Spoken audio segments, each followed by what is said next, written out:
Listen to the conversation between the man and the woman and answer the questions.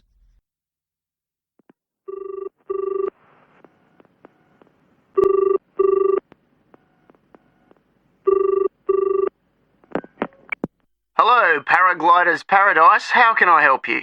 Oh, hi. I'm interested in doing a course in paragliding. Which course are you interested in? Well, I'm not sure. What's available? Well, we've got the introductory course which lasts for 2 days. Okay. Or there's the 4-day beginner's course, which is what most people do first. I'd tend to recommend that one. And there's also the elementary pilot course, which takes 5 to 6 days depending on conditions. We might try the beginner's course. What sort of prices are we looking at? The introductory is $190. The beginner's course, which is probably what you'd be looking at, is $320. No, sorry, $330. It's just gone up. And the pilot course is $430. Right. And you also have to become a member of our club so that you're insured. That'll cost you $12 a day. Everyone has to take out insurance, you see. Does that cover me if I break a leg? No, I'm afraid not. It's only third party and covers you against damage to other people or their belongings, but not theft or injury. You would need to take out your own personal accident insurance. I see. And what's the best way to get to your place? By public transport, or could we come by bike? We're pretty keen cyclists. It's difficult by public transport, though there is a bus from Newcastle. Most people get here by car, though, because we're a little off the beaten track. But you could ride here, okay? I'll send you a map. Just let me take down a few details. What's your name? Maria Gentle. And your address, Maria? Well, I'm a student staying with a family in Newcastle. So it's care of... Care of Mr. and Mrs. McDonald. Like the hamburgers? Yes, exactly. McDonald. The post office box address is probably best. It's P.O. Box 676, Newcastle. Is there a fax number there? Because I could fax you the information. Yes, actually there is. It's 0249, that's for Newcastle, and then 775431. Okay, now if you decide to do one of our courses, you'll need to book in advance and to pay when you book. How would you be paying? By credit card, if that's okay. Do you take Visa? Yes, fine. We take all major cards, including Visa. Okay then. Thanks very much. The girl is telling her friend about the course. Look at questions 8 to 10.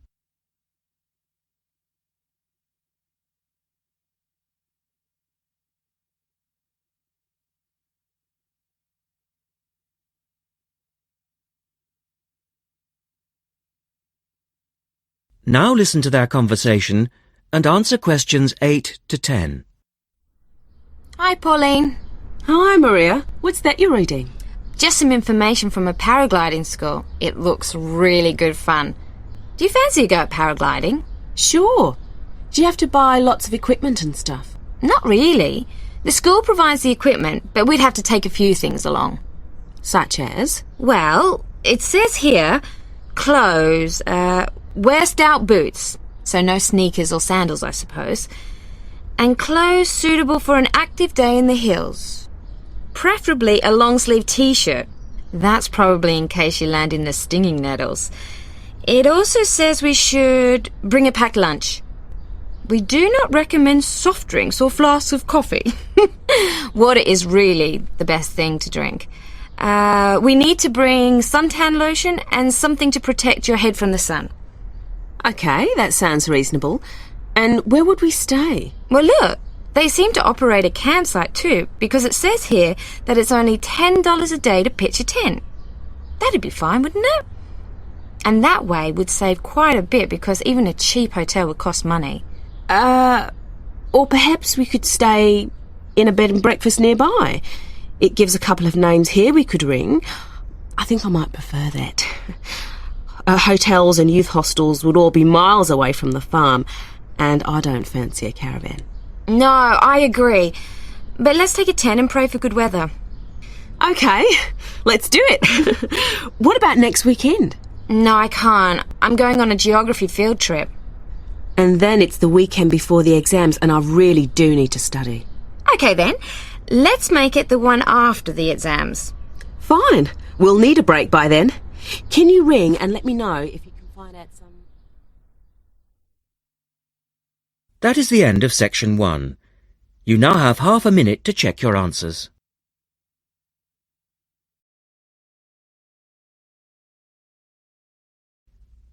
You will hear a reporter talking on the radio about old racing cars.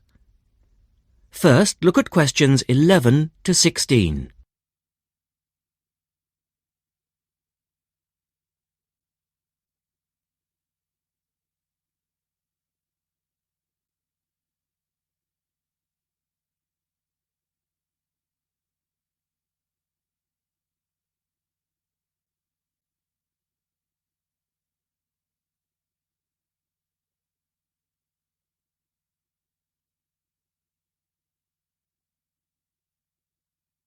As you listen to the first part of the talk, answer questions 11 to 16.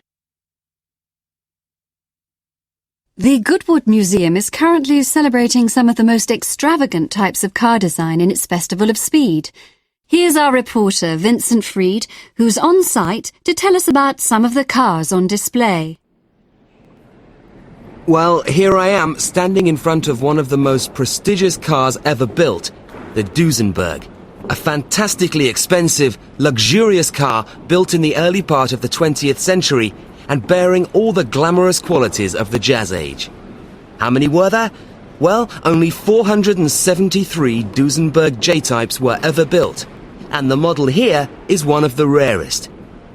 Each had a short 125-inch chassis or framework, and the body was always in the form of an open two-seater. The technology behind the car's 6.9-litre engine was extraordinary. It featured capsules of mercury in the engines to absorb vibration and provide an incredibly smooth ride. In fact, these cars offered unparalleled performance. In an age when 160 kilometers per hour was considered very fast, the Duesenberg promised a top speed of 180 kilometers per hour.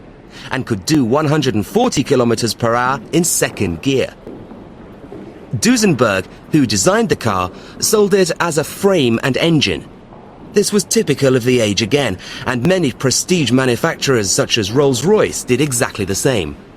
Owners able to afford the hefty $9,000 price tag for the basic car would then commission a coachwork company to build a body tailored to their own individual requirements. The Duesenberg's great attraction for the driver was its instrument panel, which offered all the usual features, but also several others, including a stopwatch. It was the Duesenberg's technology that lay behind its success as a racing car, and they dominated the American racing scene in the 1920s, winning the Indianapolis Grand Prix in 1924, 25, and 27. Now look at questions 17 to 20.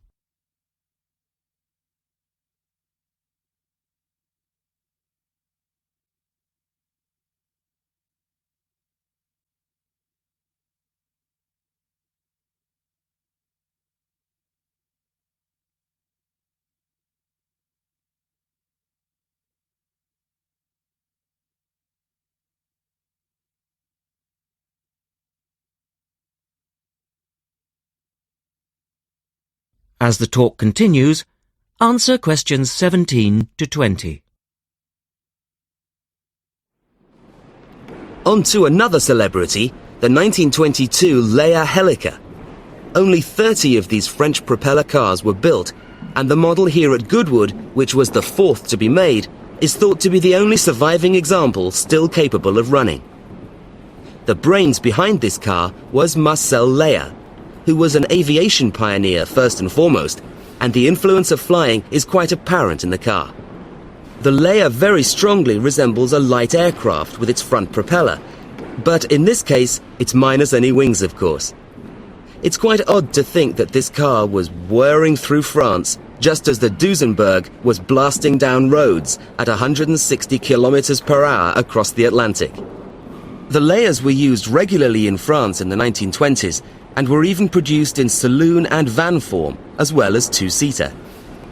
The layer matched its propeller drive with its equally bizarre steering, which used the rear rather than the front wheels. But despite looking rather frail, it was a tough machine. In fact, when troops tried to steal it during the Second World War, the car's baffling design was clearly beyond the would-be thieves, and it ended up being driven into a tree, breaking the propeller. And now for the Firebird. This extraordinary car was first... That is the end of section 2. You now have half a minute to check your answers.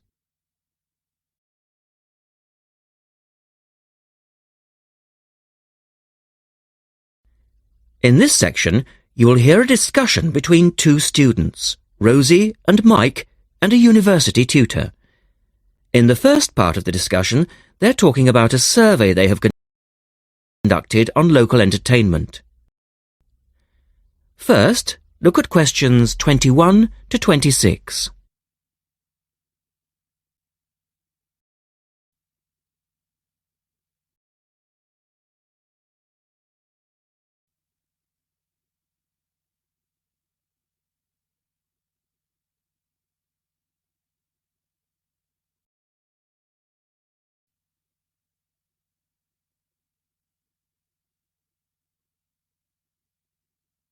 Now listen to the first part of the discussion and answer questions 21 to 26. Good morning, everyone. Well, I think we can start straight away by getting Rosie and Mike to do their presentation. Would you like to start, Rosie? Yes. Well, we've done a survey on local entertainment. Basically, we tried to find out how students feel about the entertainment in the town and how much they use it. Yes, so we've called our project Out and About. Yes, that's a good title. Out and About. We wanted to find out how well students use the entertainment facilities in town, whether they get to see the latest plays, films, that kind of thing. Now, we have our own facilities on campus, of course. Oh, yes. We deliberately omitted those as we really wanted to examine outside entertainment in the town as opposed to on the university campus. Actually, there were a lot of areas to choose from, but in the end, we limited ourselves to looking at 3 general categories: cinema, theatre and music. Right. OK, well, first of all, cinema. In the town, there are 3 main places where you can see films. There's the new multi-screen cinema complex, the old park cinema and a late-night Odeon. So, if you look at this chart, in terms of audience size, the multi-screen complex accounts for 75% of all cinema seats. The park cinema accounts for 20% of seats, and the late-night Odeon has just 5% of seats. As you probably know, the complex and the park show all the latest films, while the late-night cinema tends to show cult films. So, when we interviewed the students, we thought the complex would be the most popular choice of cinema. But surprisingly, it was the late-night Odeon. Yeah, and most students said that if they wanted to see a new film, they waited for it to show at the park, because the complex is more expensive and further out of town, so you have to pay more to get there as well. Yes, and that adds to the cost, of course, and detracts from the popularity, evidently. Well, next, we looked at theatres. The results here were interesting because, as you know, there's a theatre on campus, which is popular, but there's also the Stage Theatre in town, which is very old and architecturally quite beautiful. And there's the large modern theatre, the Ashtop, that has recently been built. So you just looked at the 2 theatres in town? Yes, but the thing about the theatres is that there's a whole variety of seat prices. Also, the types of performance vary, so students tend to buy seats at both and like using both for different reasons. And if they want cheap seats at the ash top, they can just sit further from the front. What we did find that was very interesting is that there are periods during the year when students seem to go to the theatre and periods when they go to the cinema. And we really think that's to do with budget. If you look at this graph, you can see that there's a peak around November, December when they go to the theatre more, and then a period in April, May when neither is particularly popular. And then theatre viewing seems to trail off virtually, while the cinema becomes quite popular in June, July. I think you're probably right about your conclusions. In the second part of the discussion, Rosie and Mike talk about different music clubs. Look at questions 27 to 30 first.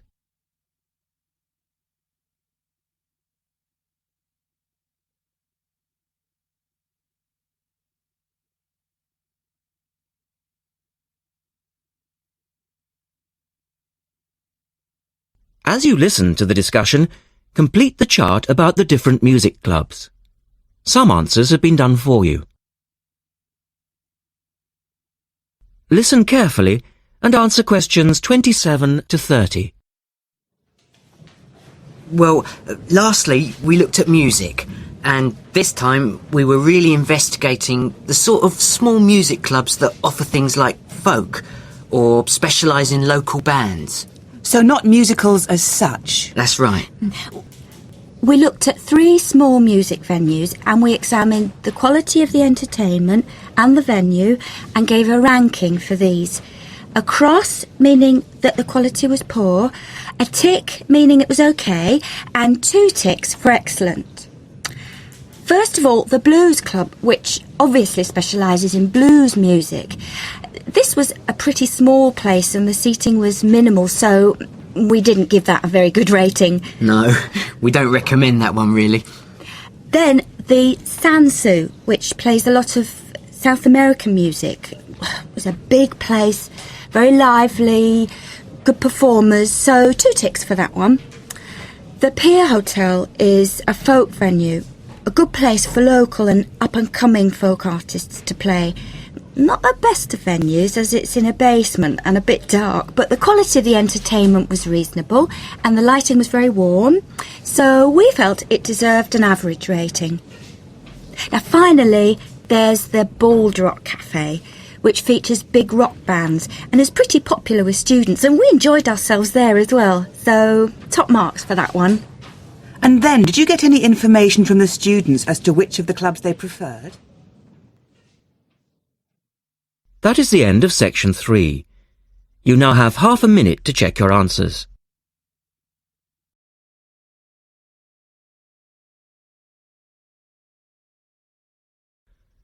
You will hear a lecturer talking about dust storms. First, you have some time to look at questions 31 to 36.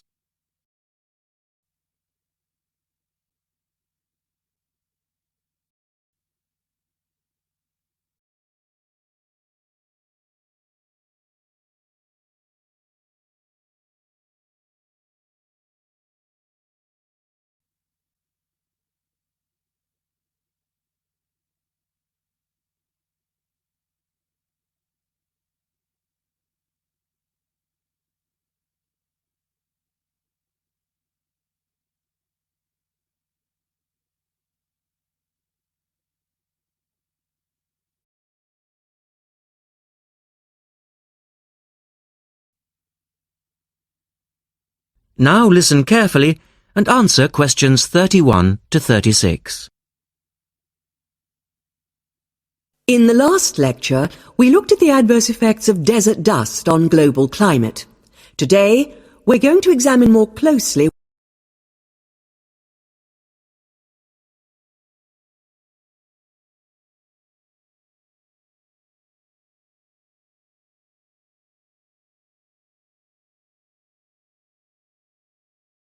what causes dust storms and what other effects they can have. As you know, dust storms have always been a feature of desert climates, but what we want to focus on today is the extent to which human activity is causing them. And it's this trend that I want to look at, because it has wide-ranging implications. So, what are these human activities?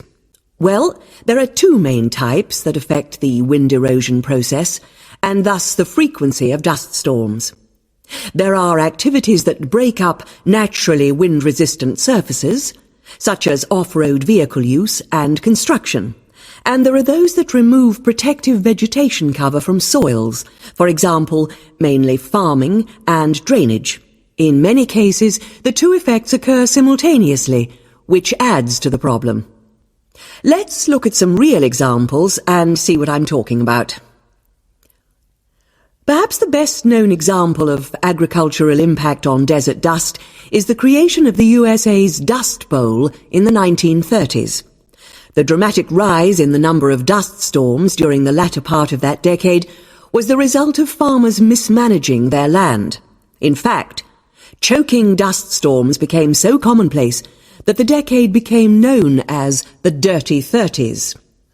Researchers observed a similar but more prolonged increase in dustiness in West Africa between the 1960s and the 1980s, when the frequency of the storms rose to 80 a year, and the dust was so thick that visibility was reduced to 1,000 meters. This was a hazard to pilots and road users. In places like Arizona, the most dangerous dust clouds are those generated by dry thunderstorms. Here, this type of storm is so common that the problem inspired officials to develop an alert system to warn people of oncoming thunderstorms.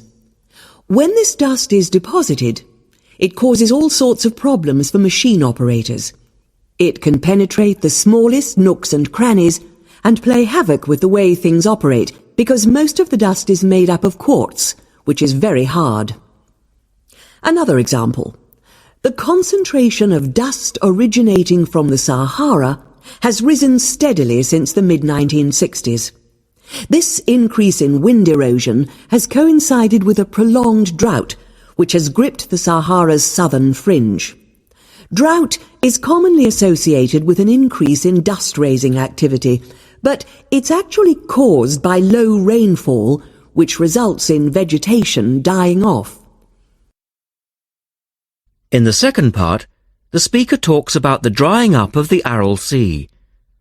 Look at questions 37 to 40 and complete the flowchart. One of the foremost examples of modern human-induced environmental degradation is the drying up of the Aral Sea in Central Asia. Its ecological demise dates from the 1950s, when intensive irrigation began in the then Central Asian republics of the USSR. This produced a dramatic decline in the volume of water entering the sea from its two major tributaries. In 1960, the Aral Sea was the fourth largest lake in the world, but since that time it has lost 2/3 of its volume. Its surface area has halved, and its water level has dropped by more than 216 meters. A knock-on effect of this ecological disaster has been the release of significant new sources of wind-blown material as the water level has dropped. And the problems don't stop there. The salinity of the lake has increased so that it is now virtually the same as seawater. This means that the material that is blown from the dry bed of the Aral Sea is highly saline. Scientists believe it is adversely affecting crops around the sea because salts are toxic to plants. This shows that dust storms have numerous consequences beyond their effects on climate, both for the workings of environmental systems and for people living in drylands. That is the end of section 4. You now have half a minute to check your answers.